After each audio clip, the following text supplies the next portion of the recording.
everyone, it's James here from Dark Arts Lockpicking. I hope you're all doing well. Pixelbox doing some hacking, but as always keeping it bloody legal. And I was just doing a decode and cut. So I just finished decoding a key from a photo that was sent to me, and I've just cut the key for a customer. Now, one of the things that I wanted to talk about, which is explained in the book that I was the technical editor for, the key generation book from Uncensored Tactical. Awesome book. If you haven't got it already, go over there and get it. I highly bloody recommend it. But one of the things it talks about when it comes to decoding from photos and stuff like that, now, it's not an exact science when it comes to it. You can use the overlays that Deviant has designed, where you can literally use Photoshop and overlay the graph onto a key, depending on which type it is, and then decode through the cuts through the lines. Now, it depends on how clear the image of the key is. Even with a blurry image, we can still get a pretty good decoding off of it and stuff like that. I use an app called Snap Decoder, which you can download for Android phones.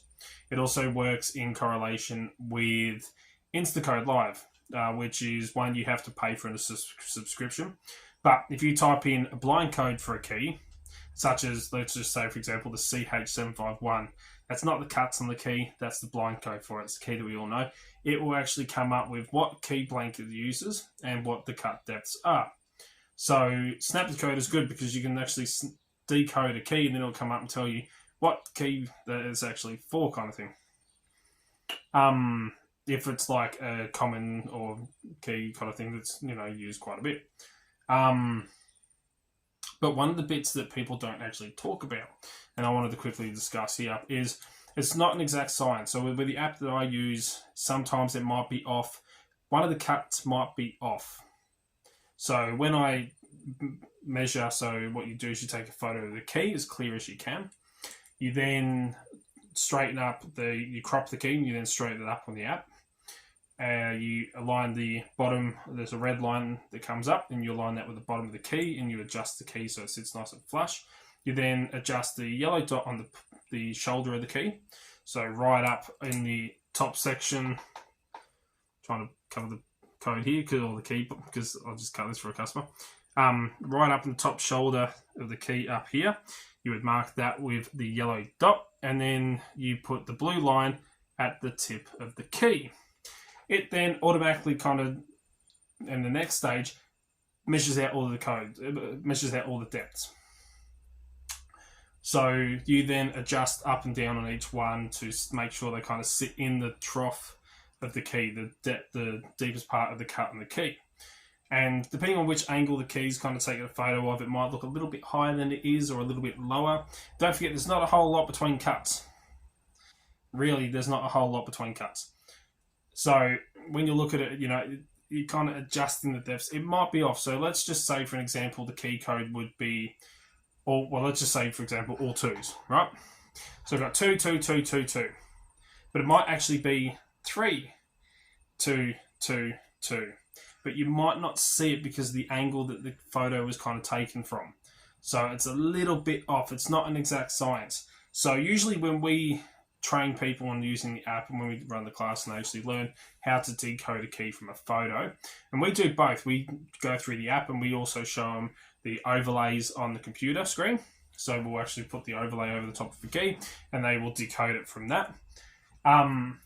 We actually explain to them as well that when you go to cutting that key, and this is the part a lot of people don't talk about, and I wouldn't say I'm really perfect at it. I've got pretty good with determining the cuts, and usually my keys, when I've done them, so far have been spot on. There's not been one that I've been that out on. It might be that, the first cut might be a 3 instead of all 2s. So if you're not quite sure, if you're sitting on the fence and you're like, is that actually a 3 cut or a 2 cut? It could be either one, because the angle the key's on, or the key might be a little bit squished, or, in the photo kind of thing. Cut one of each. And this is what we tell people. Cut, if you're not quite sure, if you're really on the fence and you are not like, right, I'm 100% positive that this is actually the depth, cut 2 keys. Cut 2, it's going to take a little bit longer, right? And if you're doing a pen test job and you've snapped a photo of some staff members' keys to gain access into the building, right? And most of the time, you know, they're using restricted keyways anyway, so you can't literally just go and duplicate a key because they're restricted key blanks and you can't get your hands on them. But let's just say they're using an LW4 key, or standard Lockwood keyway, right? C4 keyway. And we snap a photo, and we're not quite sure. We're on the fence, you know. One might be a 3, or it might be a 2. We're not quite sure where that cut. Well, we'll cut one key that's all 2s, and we'll cut one key that's a 3, and the rest 2s. Because either one's going to work. And then once you actually work out which one works, well, then you just duplicate that one again if you need to. Or you've already got the working key, and you've blown one key. You've burnt one. You can then, if it's not too bad, you go, okay, well, you know what I'll do? I'm going to cut that key all the way down to 9s and make myself a bump key. So you're not actually wasting a key, really, when you think about it. You can repurpose that key. So, as you know, if the key's a standard bidding kind of thing, you know, and all that stuff, you can make yourself a bump key. So you're not really wasting the key. Because, I mean, we break bump keys. It's a part of it, especially when people are learning to bump locks. So any keys that I burn and any keys that I don't use kind of thing, like if I've decoded and ones are out and stuff like that, and like with classes, once they cut a working key, instead of me having like hundreds of keys for the one lock, I turn them into bump keys.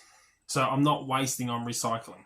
So think of it like that, but keep it in mind, when it comes to decoding from photos, it's not an exact science. It really isn't. So you need to look at it and go, okay, if you're not 100% sure, cut one of 2 keys. Like, we'll cut 2 keys, I should say. Either one of the 2 is going to work. What I'm trying to say here, without tripping over my words. But it's something that a lot of people don't discuss, and it's something that, you know, you got to look out for. So anyway, there you go. It only popped into my head because I was decoding this from a photo that was sent to me for a customer, and I've cut it, and now I've got to go give it to them tomorrow. But anyway, as always, check out all links in the description down below. If you like what you see, hit the thumbs up and the notification bell. Really do bloody appreciate everyone's support. Remember to hashtag #KeepItBloodyLegal. And yeah, don't forget we are running classes for businesses and organisations and groups of events. So if you reckon your business could benefit from it, hit us up. Email us, darkarslockpicking@gmail.com. Give us a phone call on 0447 Contact me through the Facebook page, the Instagram page, or send me a comment here on YouTube, and I'll get back to you. And yeah, till next time, keep it bloody legal. Cheers, guys.